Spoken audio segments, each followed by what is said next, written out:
Your Majesty, thank you for making time for us. Thank you. It's a pleasure to be here.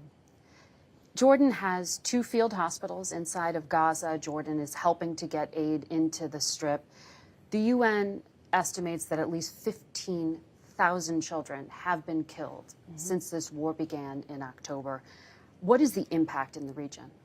Well, look, first of all, Gaza in the last 7 months has become unrecognizable. Cities have turned into wasteland. Growing happy children have been reduced to skin and bone. 2.3 million people in a small area have been going through hell every single day. 1.7 million of them have been displaced, and not just once, some of them several times. And they're currently living in conditions that are unimaginable, in makeshift shelters and tents on the street. UNICEF was hearing from teenage girls saying that they would rather be killed than live under these conditions. And so many have been killed. Almost 35,000 people, 70% of them women and children. As you mentioned, almost 15,000 children. Gaza has the highest, unfortunately and sadly, the highest cohort of child amputees. And every couple of days we're losing children to starvation.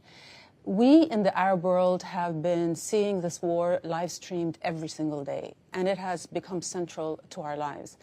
And it's been quite devastating. And the impact has been, obviously, people are so traumatized by what they're seeing every day. We were traumatized by October 7th, but then this war, we feel, is not, Israel is saying that this war is a defensive war. Obviously, it was instigated by October 7th, but the way it's being fought is not in a defensive way. 60% of homes have been destroyed. 80% of schools and healthcare centers have been destroyed. Are we to believe that there were Hamas operatives in each one of those? The impact has been very, very big on us. And I think people, I'm not sure if your viewers know this, but people view the U.S. as being party to this war because, Israeli officials say that without a U.S. support, they couldn't launch this war. You turn off the tap and the weapons dry out. So there's been anger in our part of the world, not at just what's happening, but at the world's reaction. When we see these violations, human rights violations and international law violations, and we're watching the world letting it happen. When October 7th happened, the world rightfully condemned it and took strong action and strong positions. We are outraged that the same is not happening when Palestinians are getting killed. And so there is the sense of the selective application of humanitarian law and a sense of unfairness, a sense of our lives don't matter as much. And, this is something I think that's creating certainly causing a great loss of credibility to the U.S., but also causing us to rethink our view of the world order. As cruel and ugly as the war in Gaza is, the state of our rules-based world order is looking exponentially worse. People are looking at Gaza as a reflection of the rest of the world, where, the rules don't matter, where international law doesn't matter, where UN resolutions can be ignored. And I think that sets a very, very dangerous precedent because actions like these, they're not only a betrayal for the people of Gaza, but they're actually a betrayal of the safeguards that are meant to keep us all safe. You said people back home see the United States as complicit in what's happening? They see it as an enabler, so clearly the U.S. is the country that has most leverage over the U.S., over Israel. And like I said, it is the biggest ally and biggest supporter. And the Arab world is getting, the rest of the world actually is getting mixed messages. So on the one hand, the U.S. is demanding that more aid rightfully go back into Gaza. At the same time, they're denying that the starvation is intentional.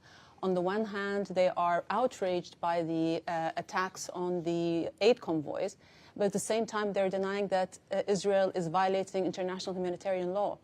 There's an expression of concern over civilian deaths, but at the same time, there's a provision of offensive weapons to Israel that are used against Palestinians. So in a sense, when you try so hard to thread the needle, you can risk dropping the ball. You can risk letting your values and principles unravel. And that has a deep impact. So, for example, even when the U.S. allowed the UN Security Council resolution on the ceasefire to pass, the next day there was an announcement saying that it's not legally binding.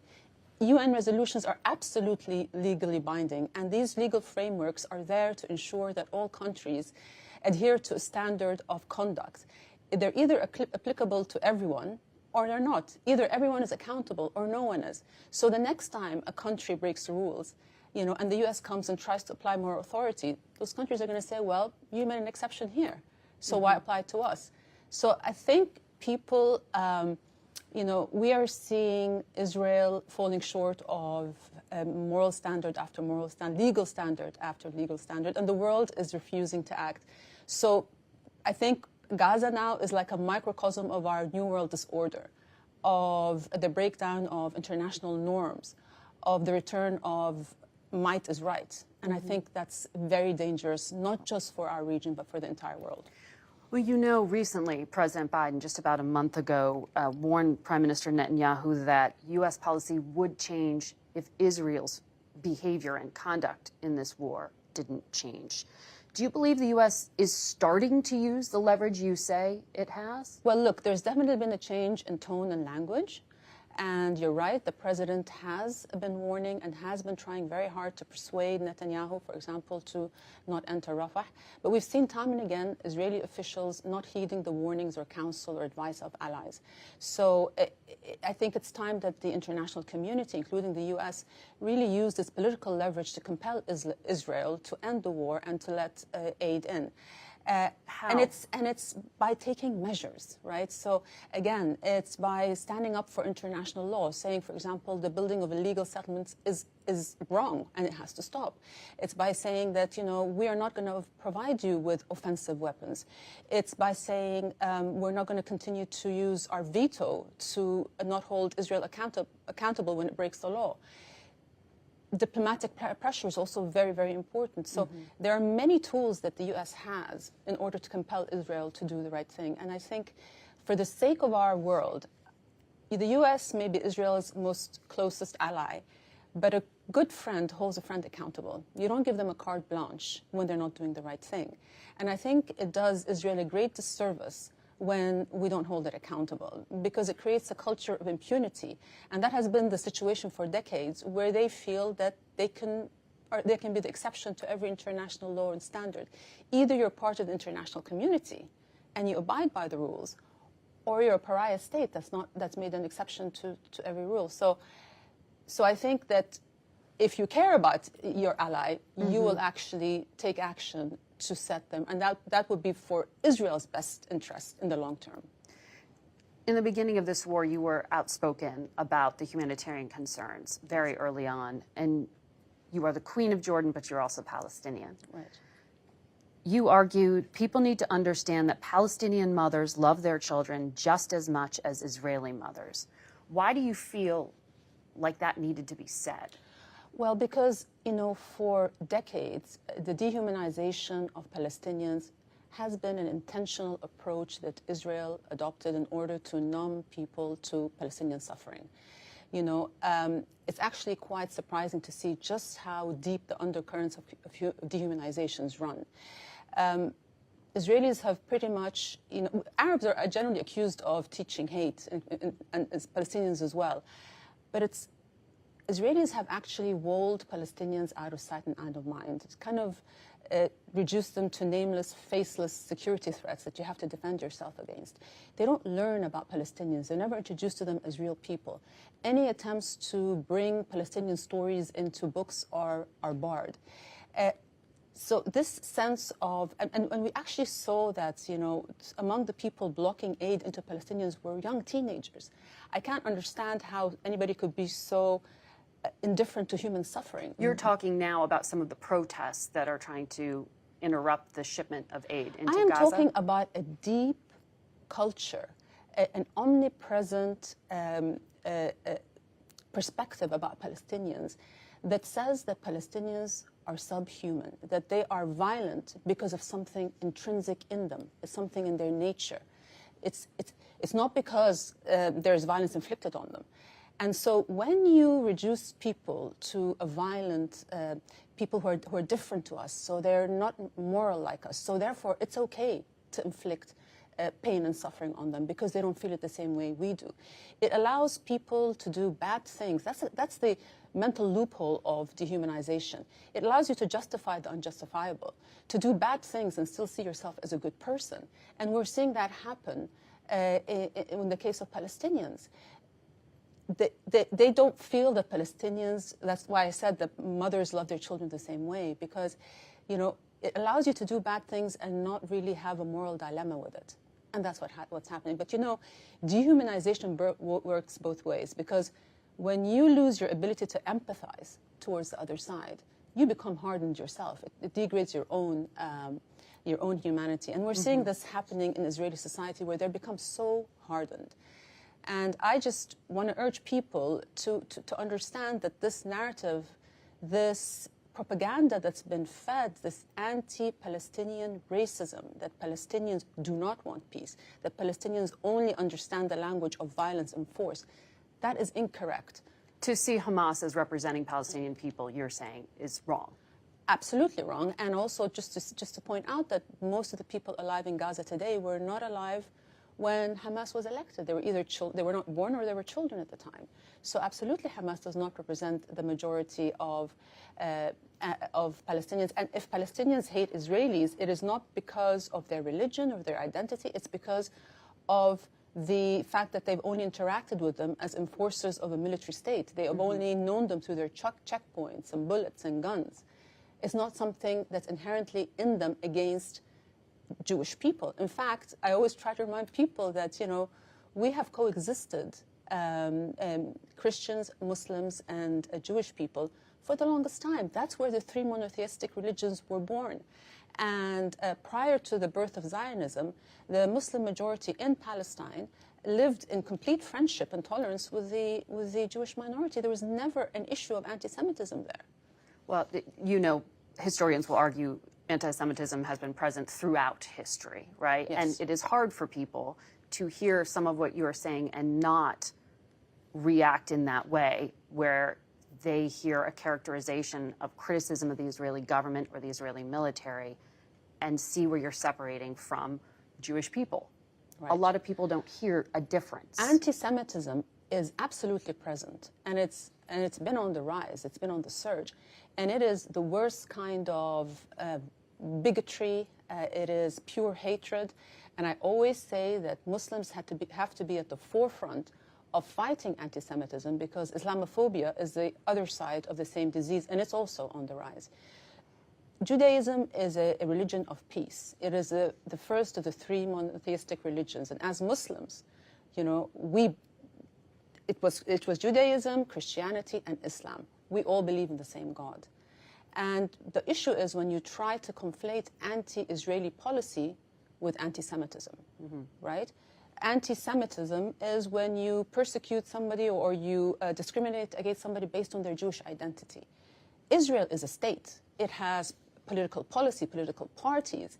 So you can criticize the state of Israel, but that's not necessarily anti-Semitism. So when people stand up and speak against the war in Gaza, when they're talking about speak against the collective punishment, when you deprive people of food as a weapon of war, when an entire population is displaced, when there's indiscriminate bombing, that is not anti-Semitism. That is speaking against Israeli policy. And I think it would be wrong to hold the Jewish community responsible for the actions of or the policies of Israel. And many Jewish people absolutely reject this conflation. They want to protect their Jewish identity and say that the Jewish faith has existed 3,000 years before the birth of the State of Israel.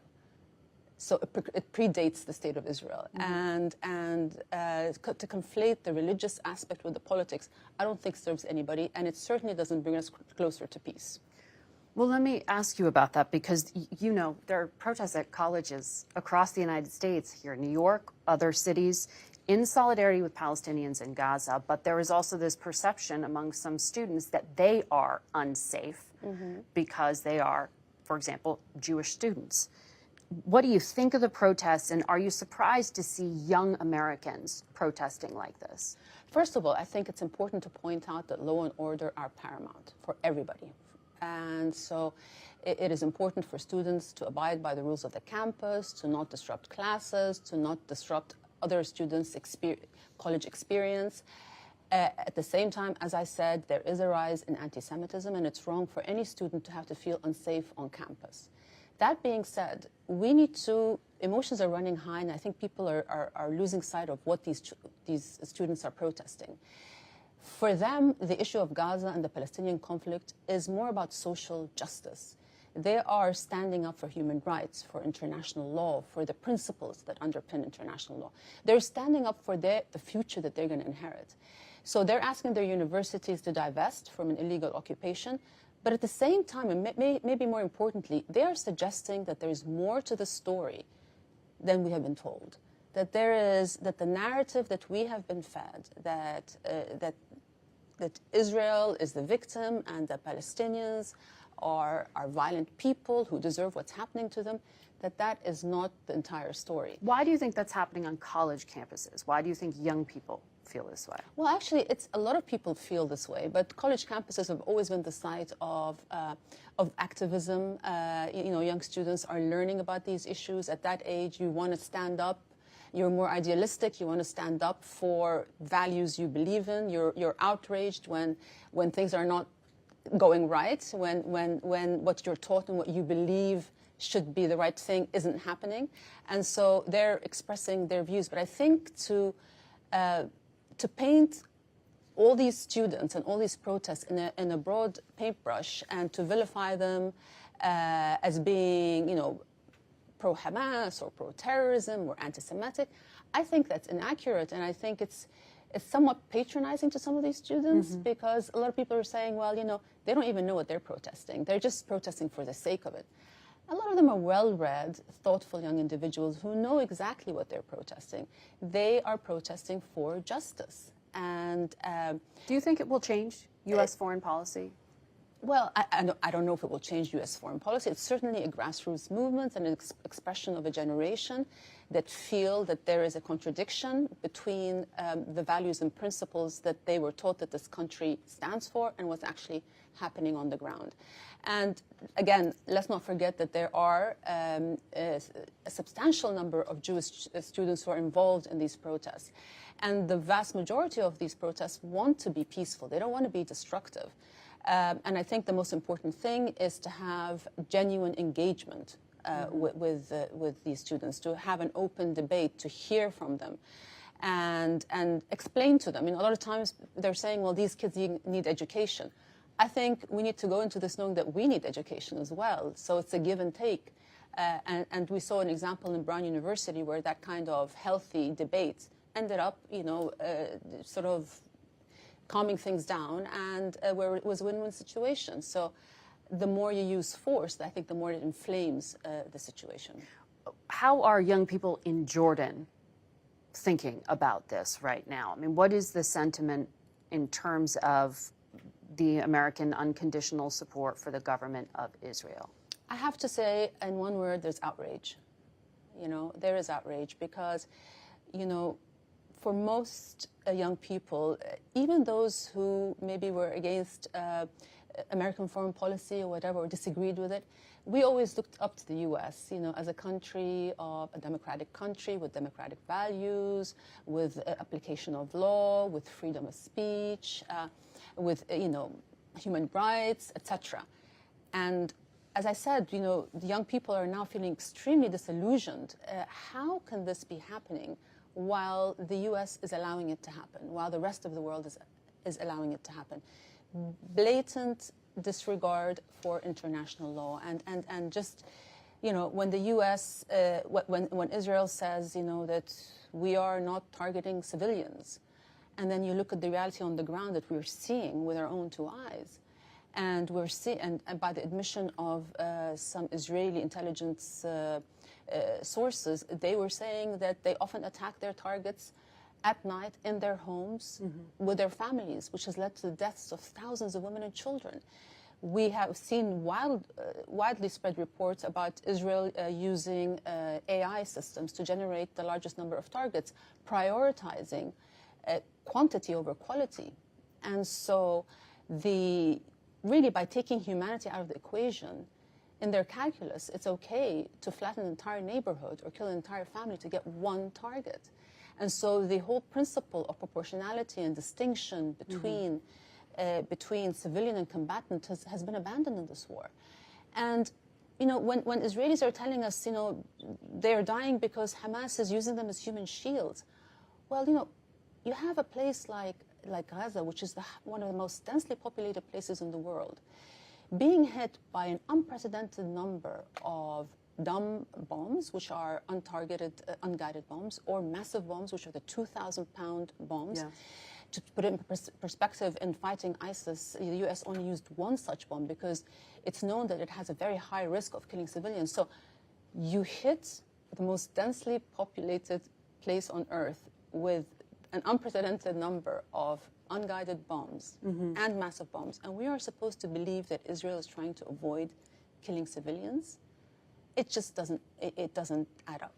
You've had protests in Jordan. Yes. Outside embassies and the like.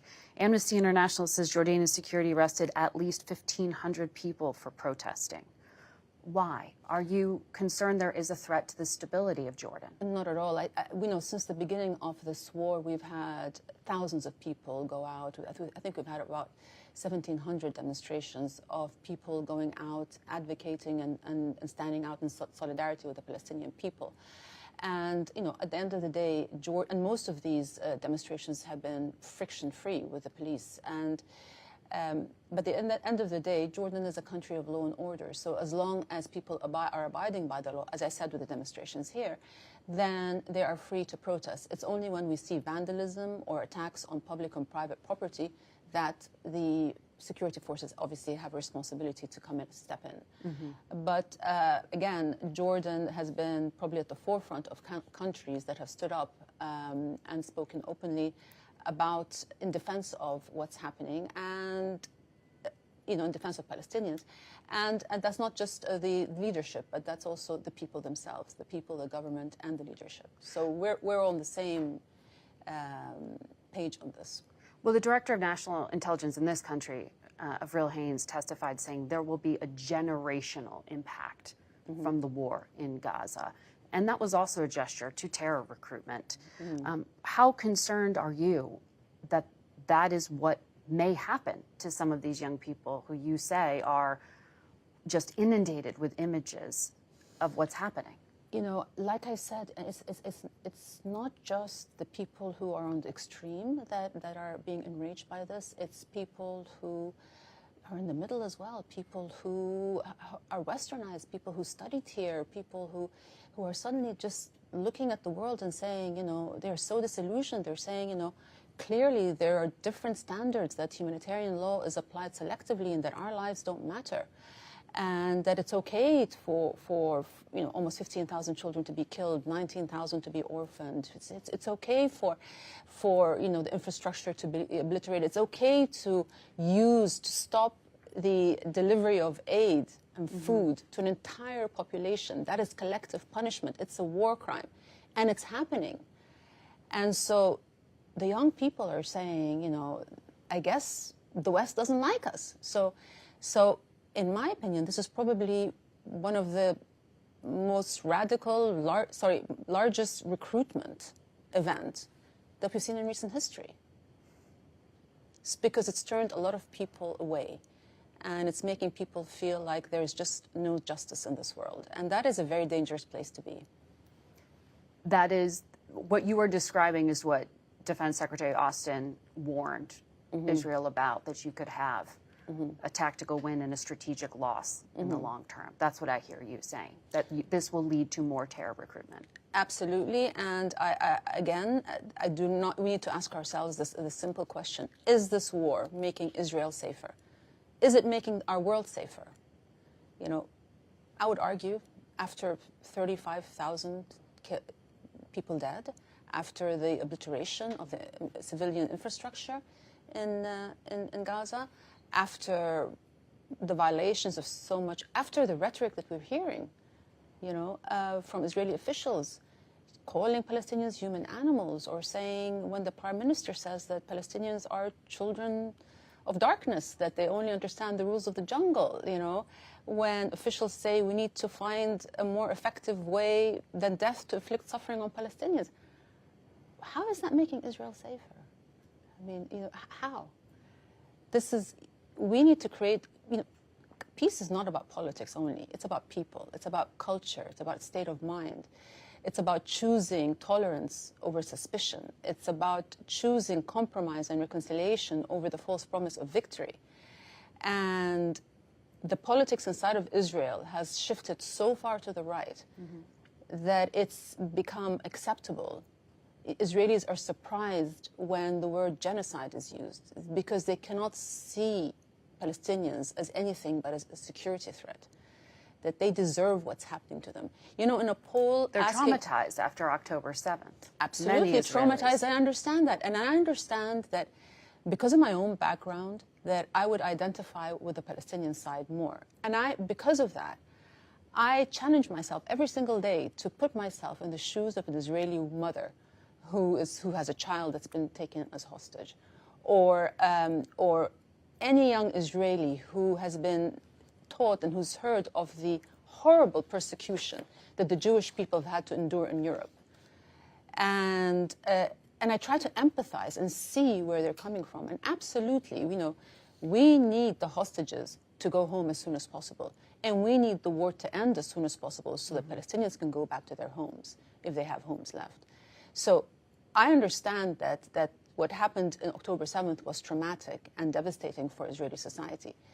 But the reaction to it has not helped the situation. You cannot just rely on this visceral reaction of retribution and revenge, because then you're just, you know, you're just going into the cycle of violence and just digging deeper in it, and it's just going to keep getting worse. Israel could have retaliated through surgical strikes against Hamas, but that's not what we're seeing today. You know, we are seeing a war that is not fought in a defensive way. When you were at the White House in February, President Biden mentioned that your husband, King Abdullah, and 2 of your children had participated in airdrops in Gaza. But you've referred to the airdrops as just drops in an ocean. What is needed at this point to reverse the famine in North Gaza? So, you know, those airdrops were just acts of desperation. And my husband said from day one, they're inefficient, they're costly, and they do not begin to meet the needs of the people of Gaza. But in our calculus, it was anything is better than nothing, right? And, you know, the hunger figures in Gaza are unprecedented. Every single person in Gaza is hungry. 1/4 of the population is starving. And when we saw that devastating attack on the World Central Kitchens, there was a lot of pressure on Israel to allow more food and aid into Gaza. There's been a slight uptick, but really, at the end of the day, they're not even close to meeting the needs of... Well, who could distribute that? If the war ended, even, would Jordan be able to come in and help with the reconstruction? So this is the thing, you know. I think what that strike did, for example, was stop aid, make lots of agencies suspend their operations because they didn't feel safe working in Gaza. And this after Israel has bombed flower fields, agricultural land, fishing boats, basically decimating Gaza's ability to feed itself, not just today, but for years to come. And so what is required is a permanent ceasefire that allows the hostages to go back home and people to go back to their homes. We need to put pressure on Israel to open all access points. And the land access is the most efficient way to deliver aid at scale. We need to streamline the vetting process, which now is so complicated and arbitrary. And you know, they could find one thing in a truck that they don't approve, and the whole truck has to go back. And the last thing is that we need to allow aid workers safe access within Gaza so that they can actually deliver the aid to the people that need it. But if we do not flood Gaza with aid soon, then we are going to be facing a mass famine. And I don't know how the world just is happy doing that. It's a major stain in our global consciousness to see this happening in slow motion and not do something about it. Jordan has had a peace treaty with Israel since 1994. If Israel goes into southern Gaza, into Rafah, as the Prime Minister says he intends to do, will peace hold? As you said, we've had peace with Israel since '94, and Jordan always honors the commitments it signs up to in peace agreements. We will always be on the side of peace and diplomacy, but diplomacy requires trust, and a lot of that trust has been eroded over the years because of violations against people in Gaza and the West Bank, and because of the undermining of the Jordanian custodianship of the Christian and Muslim sites in Jerusalem, which are part of this agreement. What do you mean by that? What's happened? Well, time and again, we have violations against Christian sites and Muslim sites by Israeli troops who are not allowing people to go in, who are arresting people, who are not allowing people to pray. We're seeing that happening all the time. And so this is constantly undermining the Hashemite role and custodianship of these holy sites. And so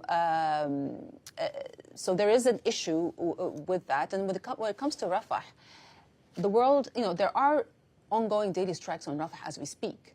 But if there was to be a full-scale invasion, then the world has warned that there will be a bloodbath, for the simple reason that half the population of Gaza is now sheltering in Rafah. We're talking about 50,000 people per square mile. And since the beginning of this war, they were pushed systematically further and further south. Rafah is the end of the line. There's nowhere else for them to go. There's only a 6-square-mile piece of land that could be considered a safe zone. So they have nowhere to go. And I don't know how Israel could go in surgically without causing a massive number of civilian deaths. And so I think the world really needs to compel Israel not to do it. Your Majesty, thank you for your time. I'm being told we are out of time. Thank you.